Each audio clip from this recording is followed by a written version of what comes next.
Good afternoon, folks. Welcome to Maverick Baking and welcome to another What I Eat breakfast vlog video thing. Much to my genuine surprise and utter delight, you guys really enjoyed the last kind of What I Eat in a Week for breakfast video, so here we are again. It had been requested and I know you guys have been enjoying the kind of What I Eat in a Day shorts videos too. If you haven't seen them, there's a whole kind of playlist of them, always less than a minute if you want some speedy viewing. But you guys enjoyed the whole breakfast thing more than I expected, so here I am bringing you another week of What I Eat for breakfast. Now, in the kind of previous video, we were sharing kind of balanced breakfast ideas, stuff that you can make at home on a kind of pretty small budget that's all fairly nutritious and balanced while being filling and delicious. This week, we're kind of half that and half we were out and about more, so there's a lot more kind of tasty things overall. So while I hope you guys can take some kind of enjoyment and inspiration from this week's breakfast video, I must say there's a lot more pastry. Though that's, in my opinion, it's never a bad thing.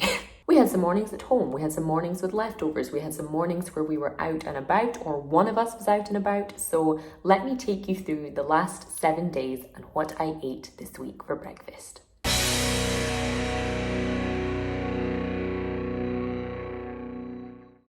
We began the week very happily and very deliciously with some leftover lovely lemon bars. You can find the recipe for those on the channel. I hugely recommend it.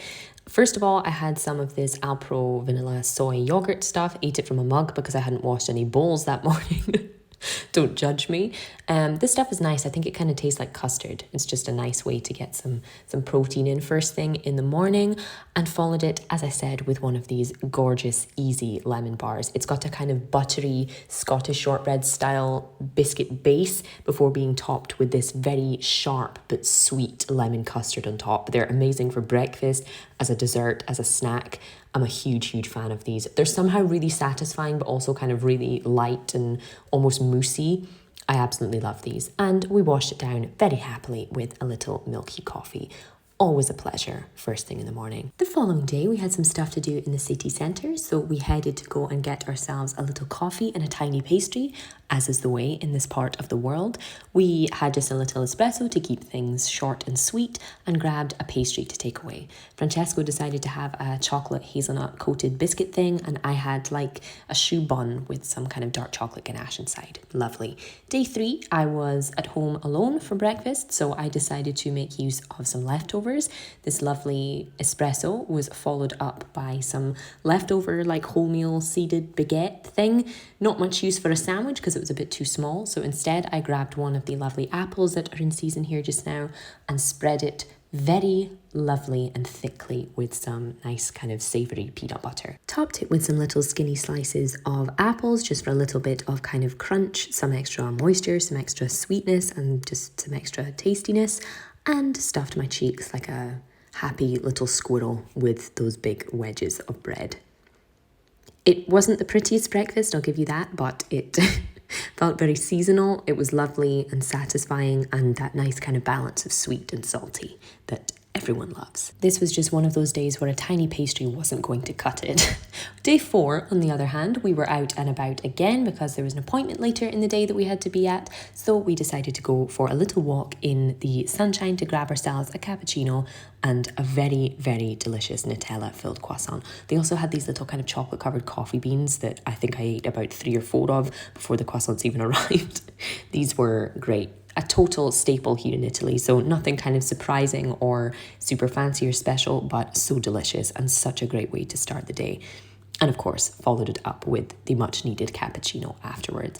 On day 5, I was feeling something a little more kind of substantial, so I took me and my messy head to make some lovely autumnal porridge. Starting off, as I always do, with the kind of jumbo, big flaky rolled oats you can get, and cooking them Inception style with some oat milk, and grab myself a banana, mashing half of it to add to the pan to kind of naturally sweeten everything, and saving the other half to slice to put on top. After cooking for probably about 10 minutes just to get that nice kind of thick texture that I like, I added some banana slices, some more of the ever-present peanut butter, a handful of kind of mixed frozen berries, and of course a dusting of cinnamon, because I can't help myself at this time of year. It just has to be present in everything. This was gorgeous, filling, lovely big portion, not too sweet, not too heavy, just a great balanced breakfast. Day 6, on the other hand, Francesco had been out in the morning and he had very kindly brought us back some pastries. So I quickly scoffed a cheeky banana for balance and all that before having each of these 3 pastries with him. We had one croissant filled with a kind of white chocolate ganache, super sweet, but really good. This was what the inside looked like, flaky, creamy, sweet, everything. There was also a kind of dark chocolate ganache filled one, and finally a sugar dusted raspberry jam filled one. An absolute dream of a breakfast and such a treat. And the final day of this week, I kept it super simple with some breads and some spreads. So again, with my horrendously messy head, I started the day off with a little bit of yogurt. There's this kind of local brand that we're really big fans of that make these tiny little yogurts. The banana flavor is so good because it doesn't have that like McDonald's banana milkshake flavor. It tastes just like actual bananas inside a nice yogurt. So I started off with that before using up the last of this jam and the last of the peanut butter I had with this bread from a few days previously.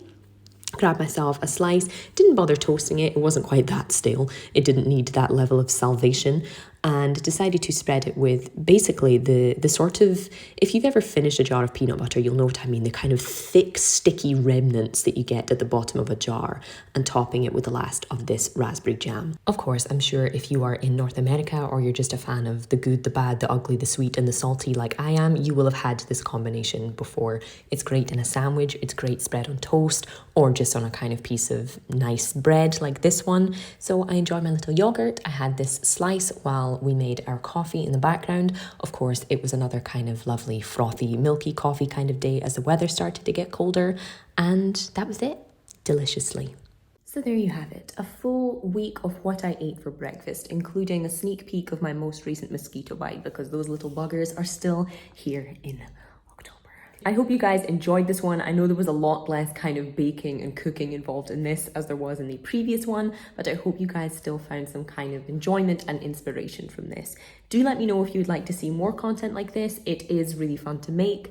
I love the kind of cozy, chill vibes of making these kind of weekly vlog installment things, so let me know your thoughts. If you do like to make your own breakfast at home, or you're trying to get more into cooking, you want to spend a bit more time looking after yourself and your kind of enjoyment of food in the mornings, you can find linked in the description box below, and probably in the pinned comment as well, a link to my breakfast book ebook. This is over 20 different recipes for all kinds of homemade breakfast, mostly sweet with some savory mixed in there too, some just pure deliciousness, some a bit more kind of nutritious and balanced, and all of them very tasty. So if that's your kind of thing, you can check out the link below. But aside from that, thank you guys so much as always for watching and for enjoying.